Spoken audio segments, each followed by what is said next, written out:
Welcome to The Faithful Steward. This is a podcast all about sharing biblical wisdom and practical insights in order to help church leaders pursue and teach financial freedom as part of Christian discipleship.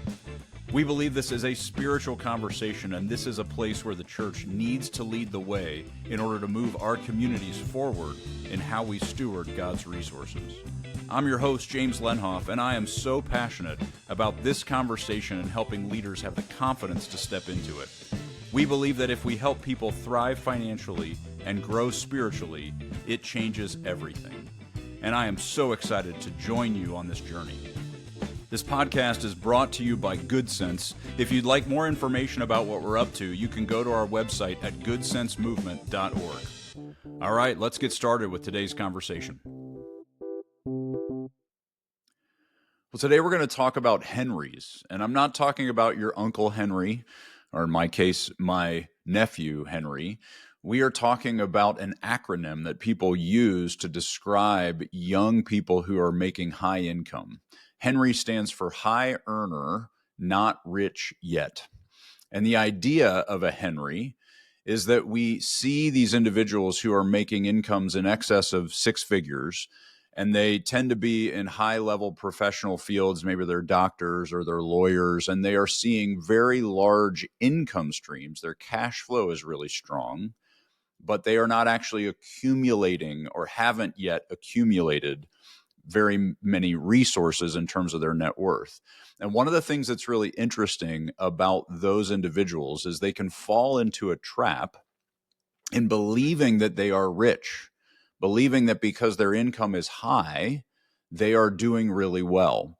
And the truth is, yes, they are doing well if their income is at that high level, but if they're not careful, they can become reckless spenders because they believe they are in a good position financially. I've had a lot of conversations with doctors who have come out of medical school as a great example of a Henry.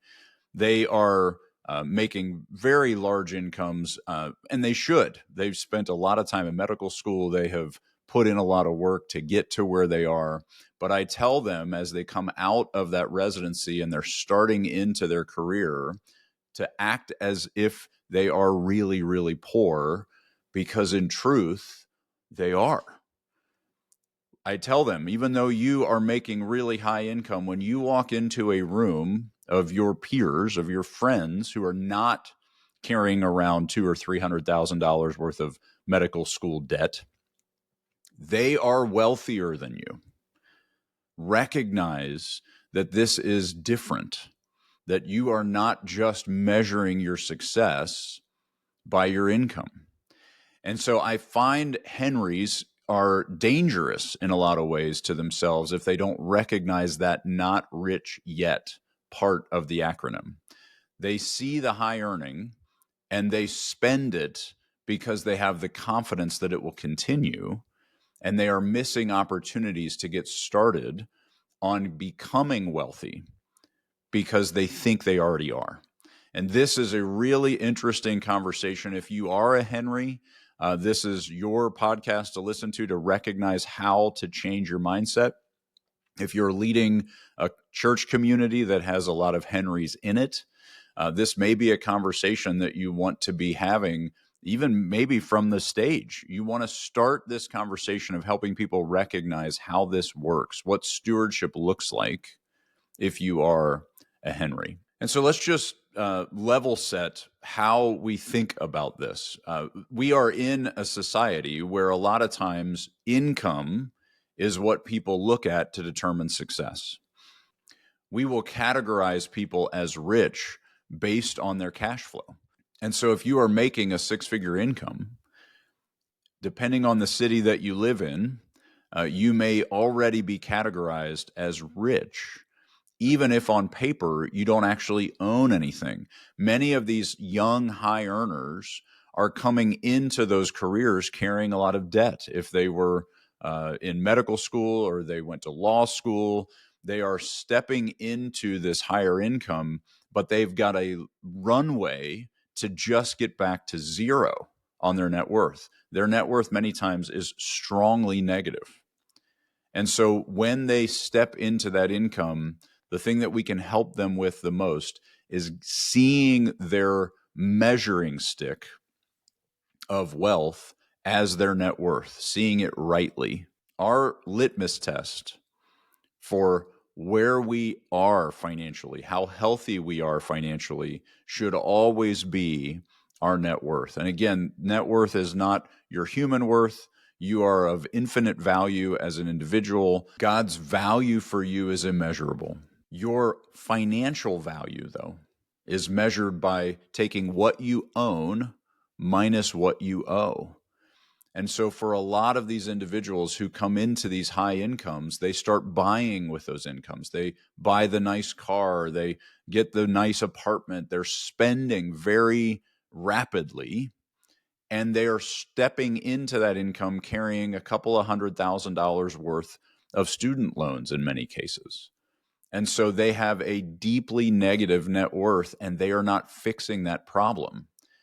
And so if we don't call their attention to how to measure that wealth using the net worth test, they will continue to believe, because they're being told by the society that they live in, that wealth is really measured in cash flow, in income. And so they're wealthy. They're not. That not yet part of the Henry is really important. It is very possible that a high income earner could become perpetually not wealthy. I have worked with families over the years that make $350,000 a year, which in my context is a very high income in Cincinnati, Ohio. And they are still not wealthy. They have spent on all the cars and the toys and the biggest house, and they are mortgaged to the eyeballs, and they have student loans that they're carrying. And so they are looking wealthy on the outside because they're buying all the things with their cash flow. But on paper, they're actually not worth anything because they've spent everything that came in. And so a Henry is really at risk of falling prey to chasing that lifestyle, to continually pressing more and more spending because they can afford it. And they think if their bills are paid, they're doing well financially. Paying your bills and being able to cover your costs of your lifestyle is just the beginning of basic financial stewardship. It is not the end goal. It is just the starting line.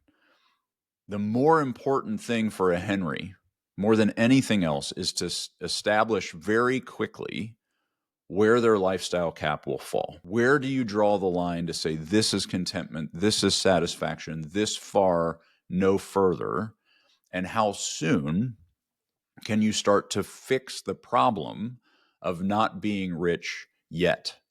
How soon can you start to close that gap?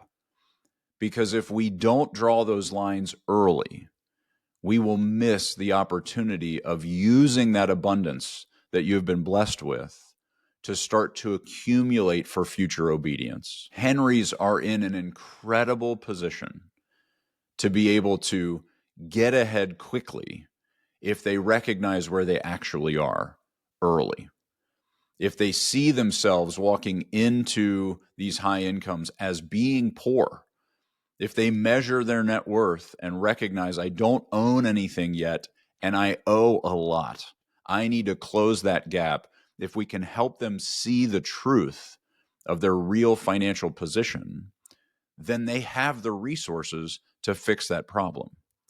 But if they continually measure their success by income, they'll continue to give their brain evidence that they can spend, that they have permission to continually spend because they're rich.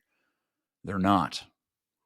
And if you are in a leadership position, if you are helping teach financial stewardship classes, if you are pastoring young families that are experiencing these high earning years at an early age, I believe it is a responsibility of ours as a church to help them see those realities so that they can make wiser decisions, so that they can start sooner to honor God with this abundance that they have been given to manage. It is really easy for them to believe that abundance is there for their own self-indulgence and for their own enjoyment. It's not. That is not why God blesses. He does not bless us for our own delight and enjoyment alone. He blesses us to be a blessing. And we will not be in a position as Henrys to be a blessing to others unless we intentionally draw those lines early and often, and we start to close that gap and become wealthy in real measurable terms, in net worth terms, so that we can have the confidence to step into generosity, to step into future obedience, so that we can be steadied and ready to share these resources with those who are not in a similar position. One of the things I see that feeds a lot of these decisions for Henrys is if they grew up in a family where there was affluence, the assumption based on the income that they're bringing in is that they get to live the same lifestyle that their parents have always lived. As far as they know, this is just how this works.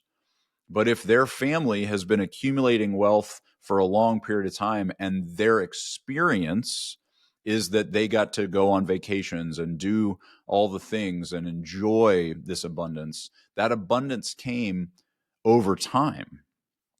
There is a responsibility as a faithful steward to accumulate those resources, be prepared for future obedience, to put yourself on a path that is sustainable.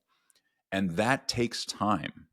Wealth takes time and time takes time. And if we are thinking of wealth only in terms of income, we will spend at the level that we're used to experiencing when we grew up in an affluent house, even though we individually, as we're starting our own path, are not affluent yet. We do not have wealth. We just have cash flow. Act like it. Make your decisions based on your actual financial reality, not just on your income. And that may mean that you don't get to live the lifestyle that your family was used to for a season. Get to a place where you have recovered some of that negative net worth because you've paid off those student loans. Get to a place where you have put yourself on a sustainable path because you're maxing out your 401k, you're hitting these Roth IRA maxes, you're putting yourself in a position where those savings dollars are growing your net worth at a pace that allows you in the future to live the life that you're used to with your family. But don't start there. Another thing that I see often is because we are surrounded by social media, particularly these Henry families, they are surrounded by social media that's telling them that this is a lifestyle you should shoot to attain. That if you are achieving these high levels of income, you should live this way. You deserve it. You've earned it. And that is a very toxic thought that can justify self-indulgence, that can justify overspending, that can justify poor stewardship, simply because we're watching other people who are being poor stewards, modeling for us spending at high levels. And so the lifestyle cap is such a key ingredient to these families, to these individuals, to draw those lines and establish contentment and satisfaction well below your income level, so that generosity becomes a very high priority early in your experience with money. As you're making these decisions, if you've drawn these lines and you've put in place some boundaries for yourself that prohibit that thought of I deserve, I earned it, I want to chase this never-ending expansion of lifestyle creep. If we draw those lines early, then what we get to experience is the fullness and the fulfillment of generosity, of stepping into obedience to what God would have us do with his resources. And the earlier we experience that, the more we fall in love with it. We may spend many years chasing this lifestyle creep and continually expanding our spending, only to find that there is emptiness and disappointment and dissatisfaction on the other side of that expansion. It's not fulfilling. So the sooner that we step into generosity and do what God is calling us to and experience the beauty of helping to lift burdens of other people who are in need, the sooner we start to realize that that actually is what brings us contentment and fulfillment and satisfaction. One of the other solutions to the dangers of Henry's kind of falling into that path of lifestyle expansion is mapping out your non-negotiables really intentionally. For a high earner, there is the potential to say yes to a lot of things. But that doesn't mean that all of those things actually matter to you, or that all of those things are actually going to bring meaning and purpose and delight into your life. So we can get really overcommitted really quickly. We can stack a lot of payments on top of each other. We can get stuck in a lot of cash flow commitments because we can afford them, because they don't hurt us necessarily. They feel sustainable and we can do it. So we say yes. It is really important to map out the things that we really do want to say yes to specifically, and understand the consequences of this yes means I have to say no to these other things. Choosing that early, being intentional about what our priorities are as an individual or as a family, if you're getting started as a family, is more important for a Henry than maybe anybody else, because their ability to say yes allows them to get way more overcommitted. In some ways, people who are not as high earners have automatic boundaries put in place. There are just natural limitations to what they can say yes to. For a Henry, those limitations are way further out. They can say yes to a whole lot more before they've filled up their cash flow. And that actually becomes problematic. So setting those priorities, what we call your non-negotiables, where you decide what you're picking up, and as a result, you decide what you're putting down, that is so critical and so counterintuitive for a Henry.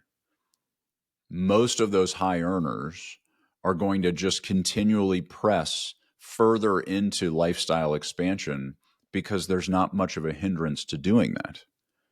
And so putting those boundaries on yourself early on is incredibly helpful to getting to a place where you're starting down these paths of faithful stewardship. You're being wise savers. You're being generous givers. You're doing the things that matter.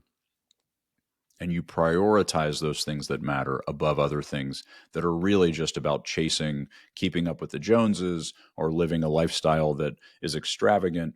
Those things will not fulfill you and will lead to habits that start to create mindsets of ownership, that start to tell you that you deserve it, that you did it, that you own it. You get to pick how you use these resources because they're yours.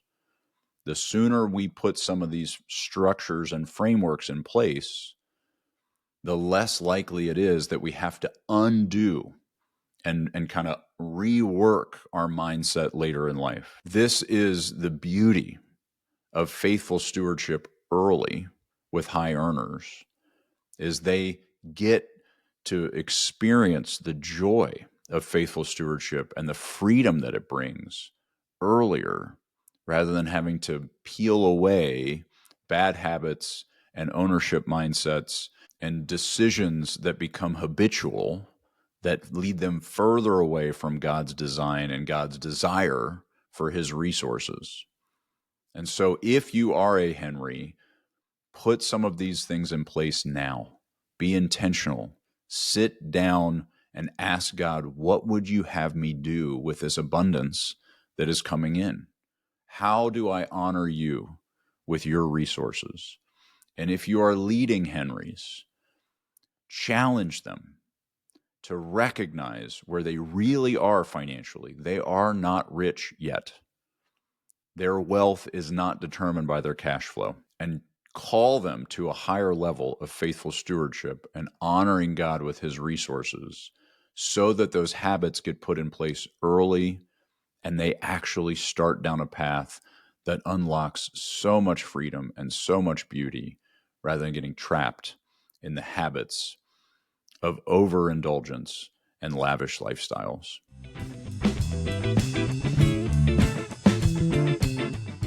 thank you so much for listening to the Faithful Steward podcast. Be sure to check out the show notes for links and other information that we mentioned in today's episode. Also, be sure to check out our website at goodsensemovement.org to get all the resources we offer churches to help equip them in teaching financial stewardship to their community. If you have any questions or any topics you want to make sure we cover on our show, you can email me at jameslenhoff@goodsensemovement.org. I'd love to hear from you. I hope you all have a great week. We'll talk to you next week.